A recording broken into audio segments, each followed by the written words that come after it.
Mani sauc Kaspars Benievšis, mācos Rīgas amatniecības vidusskolā. Šeit es iemācos kogriešanu, rasēšanu, tehnoloģiju, kokapstrādi un visas citas lietas, kas saistītas ar koku. Sāku skriet 2008. gadā, tas bija kuldīgs pusmaratons, skrēju 5 km un finišā es ieskrēju tā, ka es varētu skriet vēl un vēl, jo treniņi man bija 2 reizes lielāki, vairāk es skrēju. Un pirmais vai pusdienojot pie galda, man teica pajautāja, vai es varētu noskriet vēl 3 apļus. Un es momentāli piekritu viņam, es teicu, jā, es to izdarīšu, es noskriešu, un es zināju to, ka es to varu, un es to arī izdarīju ļoti labu rezultātu.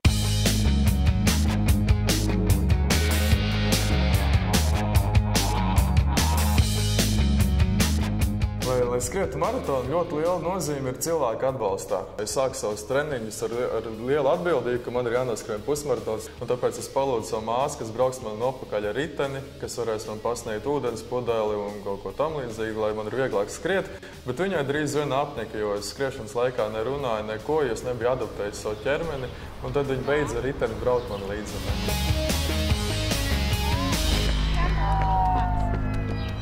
Un tad es skrēju viens pats, es mainīju tempus, es skrēju ātrāk, lēnāk, apstājos, atpūtos un trenēju savu elpu. Nākošais, ka viņi bija gatavi jau braukt līdzi, es jau dziedāju dziesmas. Bēdu manu lielu bēdu, es par bēdu nebēdāju, bēdu manu lielu bēdu, es par bēdu nebēdāju, ramtai, ramtai, radiridrīd, ramtai, rīd, ralala. Vēl viena ļoti laba lieta līdzbraucējiem ir tāda, ka man pašam skrienot nav jānes līdz ūdens. Man to vada māsa riteni, es viņu ieliek ritenī, viņš rēti tur turās. Un vēl viena laba lieta ir spiedometrs. Spiedometrs, kurš rēti noņemams, jebkurā brīdī un laikā es varu uzzināt savu skriešanas ātrumu, kilometru nobraukšanas un cik ilgi es braucu.